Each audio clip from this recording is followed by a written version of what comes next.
Okay, so becoming the barn mom. What happened was I moved into a barn that I became the person that they reached out to when there was a problem. If the horse needed a blanket change, if he had a laceration that they thought should be looked at by somebody, I was always the person that they called. If there were training issues, I was the person that they called. And it was very flattering, as well as, it stroked my ego, I guess you could say. So I kind of realized that I was somebody that could easily become the go-to person. And I got to talking to a fellow next door to the barn. He raised thoroughbreds, and he had discussed with me about maybe wanting to jump on an opportunity, because I was thinking about relocating, and he wanted to jump on an opportunity to maybe see if I would do some breeding for him in the state of New York, so that way he could have New York bred foals. And I didn't know enough about it other than as far as like the criteria of New York bred or whatever. I'm not into race horses, but the idea of raising somebody's horses was certainly, that would have been a dream come true on its own. So of course I said yes. Let me see what I can find, and I went looking for barns in the state of New York.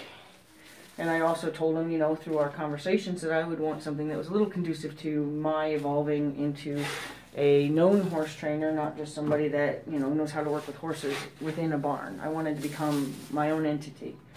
So I went to New York, and I had gone and I'd seen 2 barns. One, actually, believe it or not, I just drove by. I didn't make an appointment. I just, had the address, and I had driven by and kind of thought to myself, nah, that's not really what I'm looking for. And then the place that I did have an interview set up, I drove up, and my smile went ear to ear. I pulled in, again, just ear to ear smiles. You couldn't take my smile away. And then when I got to see what barn it was the Stallion barn. Like it was a standard bred horse farm, breeding farm. So like the one barn is called the Stallion barn. That's where the breeding took place, and the stallions were kept. And it was, it's usually a classier version of the barns on the property kind of thing, because that's where the horses are most showcased. So I saw it, I walked through the doors, and the first thing out of my mouth was, yes, please. Now I had this fellow's daughter with me, young daughter, and she could tell that this was really what I wanted. And I just was like, yes, please, yes, please, yes, please. And so, I look, I fall in love, I essentially say, yes, I'm taking it, whatever. And I didn't sign a lease that day, but I did go home and talk with the thoroughbred guy, and told him what I found and what I really, really, really wanted to do. And I just had to have it kind of thing, and it was more money than he wanted to spend. And it was like my dream was being ripped out from underneath me right at that moment. But I said to myself, no, I'll figure it out. I'll figure it out. I'm going to do this, and I'll do it without you, kind of thing. I wasn't necessarily in a position to pack up and move one horse to an 8-stall barn and, make a business happen in an instant. I had already registered a DBA business in New Jersey, but I chose to go actually full LLC when I moved to New York. So I opened an LLC, and I went off and I did it on my own. And I was going to go on the kind of the coattails of somebody else, but he backed out. So I found what I wanted, and I went for it. I was there for 2.5 months with nothing. I had gone around to different barns and just kind of, either got phone numbers and made phone calls or knocked on doors, said who I was, what I do, and what, I considered my specialty was with babies. I loved working with the babies. So, December 15th, I got a bite on an ad I put in the paper, and one of the people that I had called back and said they had a project horse for me, and absolutely. Now see, this is when I was still at the point where I didn't want to work with people. I'd only worked with those 2 women, and then I learned a lot, but I still, you know, my brain still said, you're not a people person. You really should stick with what you're good at. So I did still try to make my business based around only working with horses. So at this time I had 2 outside horses were moved in, and you know, here we go. You know, I got a chance to really try to do some of what I came here to do, and I developed some really nice relationships. You know, I had additional horses came from both locations thereafter, and then recommendations from both people and word of mouth. I've advertised once, and that was when I first moved there. And word of mouth is an amazing tool. So, you know, I was able to get business and show people what I do through what I do with their horses, and then before you knew it, I started teaching people. And then people were adults. You know, I thought, all right, I'm gonna evolve and teach adults. You know, because I can communicate with an adult better, and kids. You know, if I don't have people skills, you can imagine I don't have kid skills. So I wasn't sure that working with children was going to be my thing. And even I had a young lady who came kind of as a clerical person for me. You know, she did a lot of stuff on the computer. She made flyers for me. She did, you know, stuff for me that way, you know, advertisement-wise or promotionally. And she did a flyer for children, you know, to teach youth horsemanship, and I, you know, I told her I appreciated that she did that, and I paid her for it, but I never intended to advertise with that particular flyer, because even like I told her, you know, it's just kind of not my thing. So in the last 2 years, I started working with children. The youngest, I think, was 6 going on 7, and the oldest was, at the time, I think she was 12. And I had worked with teenagers before that, and I worked out okay. Teenagers weren't so bad for me, but little ones I was kind of steering away from, or you know, shying away from, I guess you could say. But these kids that I started working with, oh my God, they are easily the most looked forward to day of my week. I love working with these kids, and there's a littler one in this one family, and I can't wait. You know, he's been on the pony, he's taken a few lessons kind of on the pony. It's kind of out of order of how I would do it, but he has a little bit of fear issues, so if he's jumping kind of to where he's willing to climb onto the horse and find that love for it, maybe then we'll take it back a step and teach him where we start. But he's had a few pony rides, and in those pony rides, you know, there's no reason not to give him some kind of idea of how we make this work. But like I said before, the awe I am in working with these kids who, they have no reason to pretend like they don't think something's cool, you know? There's no reason to hide their excitement and their,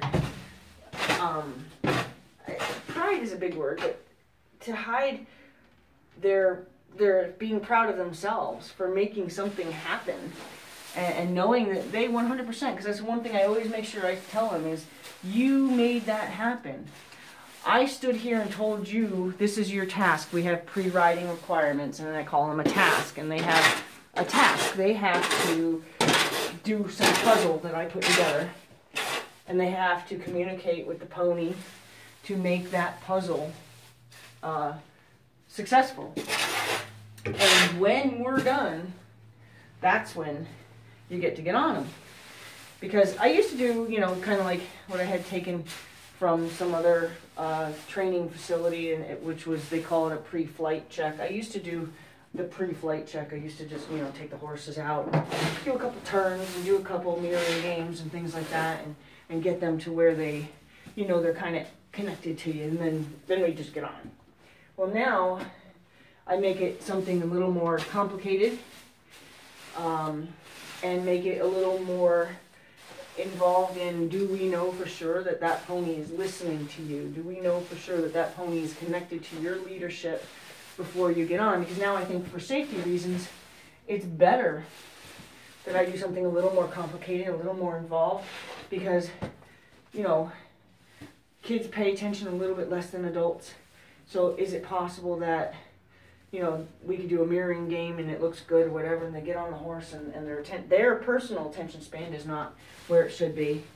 If you work that hard to ride, you're going to enjoy every second that you ride. And one of the things that I tell the kids is, you and I just discussed, you know, myself and the child just discussed what this task is. You know, you're going to do a figure eight over there, then you're going to back him over to this cone, then you're going to side pass him to this, and then you're going to, you know, usually we end up doing something to the mounting block. But I tell him, I said, you and I just talked about it. And he stood here and he listened, and if you want to believe he understood what we said, that's fine. But truthfully, that pony has no idea what we just said we're going to do out here. So now it's your job. Your job as his leader to show him the obstacles and what you expect him to do with them. And when we complete it, then we get on. And you know, sometimes it's hard. Sometimes it takes up the whole time that we would normally get to, you know, maybe get to ride or a little bit longer. But if it can't be done, then that means you weren't connected enough to ride anyway.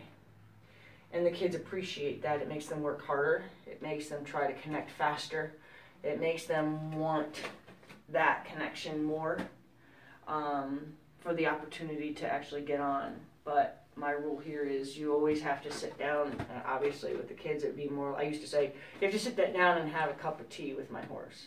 You have to have an opportunity to sit down, have a conversation, get to know my horse before I will allow you to get on his back. I owe that to my horse.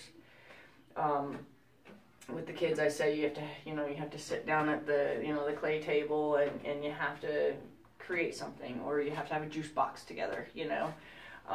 And this is how we do this. And, you know, the kids come, they've been coming for 2 years.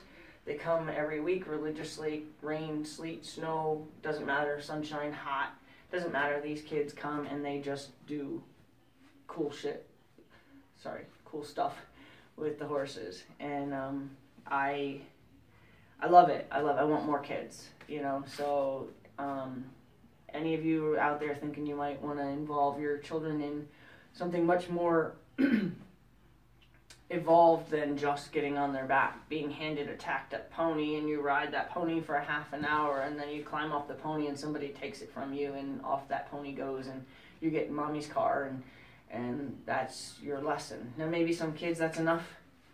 I'll just date myself for a second. When I was real little, I started riding when I was 2. And when I was real little, my instructor did the best thing that she could have ever done for me. She had a bridle that was completely put together, hanging, and then she had a bunch of pieces of a bridle that had been taken apart, and they were on the floor. And the deal was, when you can put that together and it looks like that one on the wall, we'll go get a pony.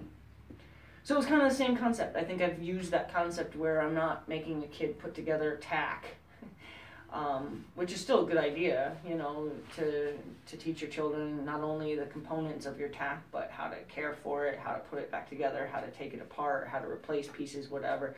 I'm not saying that that's not, I think that's very valuable, and I appreciate my trainer for having done that with me when I was a kid. I've just turned it into, that was a puzzle, right? So let's do puzzles, but we'll do them with the horse. And I really, really love what I've come up with for that. And sometimes maybe I do too involved of a puzzle before the kids get to ride. Maybe it's because I can tell you that the kids aren't in the right mood, or the pony's not really up to it today, and it's going to take a little bit more to get him engaged. So there's times where the puzzles are real easy and real quick to, you know, get through, and there's times the puzzles are a little harder. And it could be about you, it could be about the pony, it could just be that I felt like being extra creative today, and I want to see if you know, your skills are up to the challenge. So that's kind of where I'm at. I'm doing clinics now, and I love it. I love it. I've tried different clinic styles. Gonna move to another stall because I have to keep working, but gonna talk to you about clinics when we turn back on.